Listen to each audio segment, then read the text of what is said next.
What's up, everyone? My name is Aaron Burr, and welcome to the We All Can Change podcast, where I help others heal the planet to live a more fulfilled and healthier life.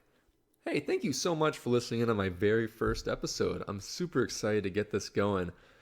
In this episode, I'll basically just be going over my backstory and how I arrived here, as well as what you can expect from this podcast.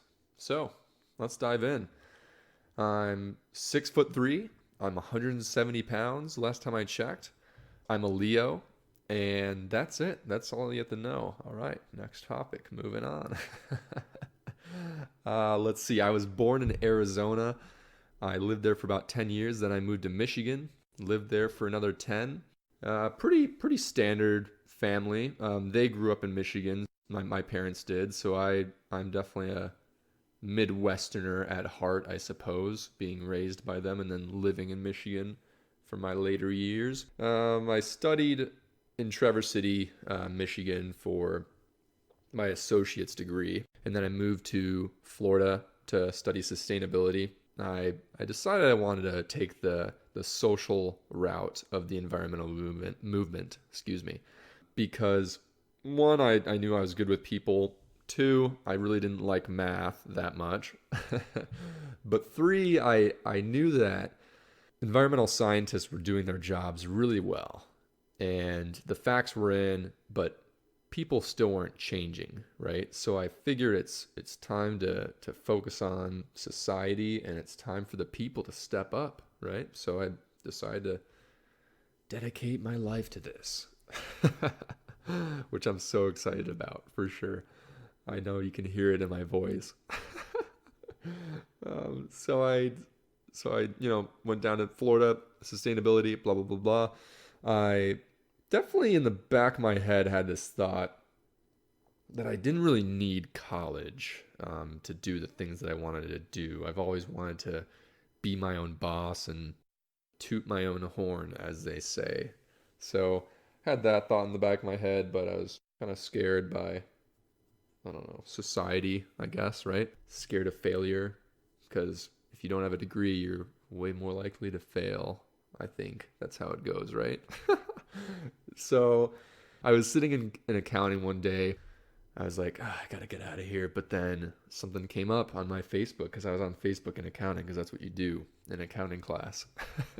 It was a bike trip, New York to Seattle, planning food gardens and other sustainability projects in all the cities along the way. It's hosted by Rob Greenfield, and he is great guy. Does a lot of stuff with food waste and food in general, and then environmental sustainability in general. And so I'm all in. So I went on that bike ride and got injured halfway through, or at least what I thought was an injury. Turns out I'm in the ER, and the doctors are like, "Hey, you got a mass here, and could be an injury, a contusion from biking so much, or it could be cancer." And there's no way of knowing, because you don't biopsy that close to your lymphatic system, apparently. So they have no idea what was going on, and no way of knowing without doing some surgery. So it's like a big wake up call, and I'm like, I don't really want to do the surgery, and it's like mortality staring you in the face, right? So that those situations definitely give you some pretty mad clarity, as in like big clarity, right? Kind of woke up about what I wanted to do, and definitely knew that school wasn't it. I have been going to school for society and not for myself. Finally worked up the courage to drop out. Just one day I woke up in the morning, and I've never really had any epiphanies in life too much, here and there, but I woke up one morning and I'm just like, this is not what I want to be doing. So I finally worked with courage, dropped out, and I wanted to start a consulting business. Eventually I arrived at this idea of the consulting business focused around individuals that want to reduce their carbon footprint and have a better impact on the world. I knew that consultants were consulting businesses for sustainability, right? To save them money, better the planet, make them look better. Great stuff. But not really individuals. People weren't consulting individuals on how they can reduce their footprint have a bigger impact. So I decided to start this life coach for those kind of people that want to help the world, right? I would say all of us do. We just have some pretty good reasons to not be pursuing the changes that we wanna make, right? And I think a big thing is the negativity that surrounds this movement and other movements for that matter. Is, they have all these facts and scientists talking about 2-degree warming, which I don't even know what that means and how do we even avoid that, and it's sad, it's depressing, and it doesn't naturally make anyone want to gravitate towards that, right? That's a big thing that I want to focus on is staying away from this negative aspect of the movement. The facts are in. Most of us already know that these are issues. Let's just focus on making changes and having a better impact. Simple as that. Pretty non-extreme approach. We can either decide to live this life of seriousness and dreariness, or we can live fulfilled, happy lives while also contributing to the planet. We can be just serious enough so that we build habits and we make changes, but the dreariness, the seriousness ends there. After that, it's let's enjoy our lives and have some fun. Hopefully we're gonna have some fun. We definitely are, and I think we'll be happier for it after living up to our environmental values. Of course, we have other values that we should live up to, but I'd say that all of us have an environmental value that we can live up to, and so let's just do that. I think that as a society, we've developed this sort of polarized view that we're either these eco-conscious hippie warriors, and if we're not that, then we must be these like anti-environment, want to watch the world burn people. And there's no in between, right? We're either this or that. And that's with everything. I mean, we're just like, we're either red or blue. Whoa, getting political. And it's not the case. Most of us are in the middle. I would say all of us care about the environment, but a lot of us just aren't acting on it. And it definitely goes back to the dreariness, the negativity. But it could also be that, maybe we're not wanting to give up so much. We don't want to sacrifice so much. And a big point I want to make as well in this podcast and in my blog and website and in my consulting services is that we're going to make these changes and we're going to realize we gain so much from these changes. Not only from happiness and fulfillment of, knowing that we're living up to our values, but also health and clarity and more time to do the things that we love. So let's dig in, right? We're in the middle. All of us care, but we're just not acting on it, right? 78% of Americans say that they are eco-conscious, while 75% don't do anything beyond turning off the lights and recycling. Whoa. which by the way, neither of those really do a whole lot. Sorry to rain on your parade, but yeah, they there's a chart going around. I'll definitely link it to this first episode.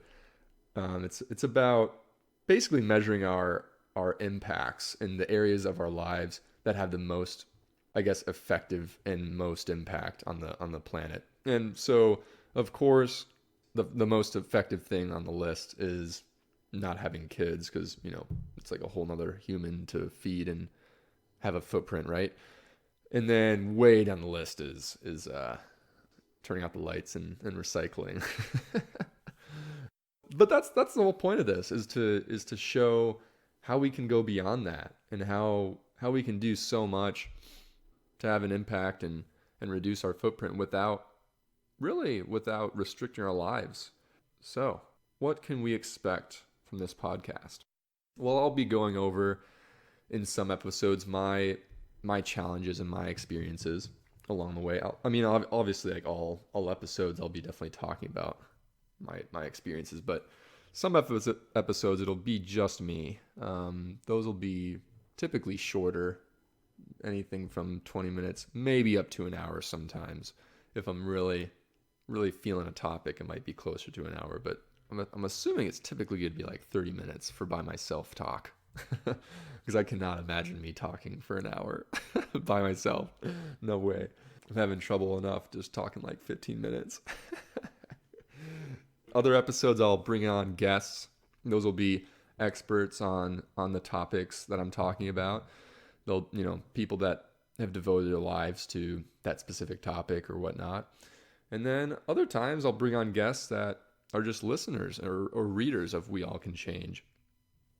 The whole point is to get and reach out to the masses and to get those people that are in that middle ground. And I think the best way is to just bring on human beings just in general that have, they have all these other passions that may not be related to the environment at all, but they've decided to live this life of sustainability, and that they have tons of info to share and tons of challenges that they face. So I want to definitely keep away from the interview aspect and kind of stick to more of like a conversation.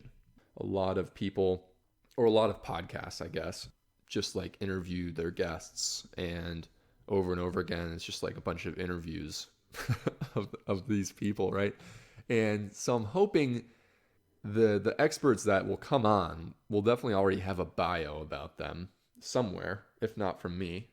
I just want to keep it like conversational. I'll brew up some tea, make some matcha lattes or something like that, and get some snacks and burn some incense. It's gonna be chill. It's gonna be lighthearted.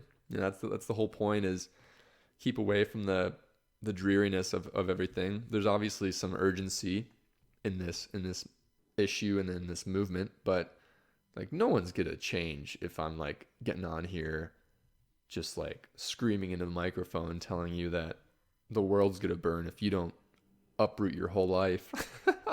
so that's definitely not gonna work. And so let's stick to focusing on the positives and how we can make a difference, and let's focus on the abundance that we can live while also helping the planet, and let's focus on the rewards, right? I mean, I reduced my impact by, or I'm sorry, I reduced my footprint by impact. I reduced my footprint by 60% in like a year. And that was without a plan. That was without any concrete steps. And I'm hoping that you all, or most of you can do way better than that. If I'm kind of helping you along here with my blog and podcast, or if my services are of interest to you, I offer that as well. So, with these resources at your disposal, we can get that 60% reduction quicker than I did, for sure. And I mean, 60% sounds like a lot, but it's really not that much. That's because we live super comfortable lives, and I definitely do not feel at all restricted. And I think that's the good way to feel, obviously. And if you're feeling restricted on this path, we got to change something, for sure. We can choose to focus on how to lessen our happiness and sacrifice our happiness for the planet, or we can focus on how we can keep doing the things we love and also giving back. That's the whole point, right? So I've pretty much summarized what I'm going to do. I think you got a kind of a vibe about what's going to happen here. Hey, thank you so much for listening on my very first episode, and thank you for letting me serve you. We don't have to be perfect to save the planet. We just have to decide to act. If you enjoyed this episode, please share it around. I'd greatly appreciate it. Also, if you're looking to stay updated on when new episodes or blog posts come out, you can sign up for a Sunday paper type email that I send out with all the latest updates and more. There's no clutter, not ever. So don't worry about a bunch of emails or all that junk coming your way. I just send out one email every Sunday morning. That's it. So just head over to weallcanchange.com and enter your email at the top of any page, and you'll be set up to receive all that good stuff. Hey, again, thank you so much, and take care.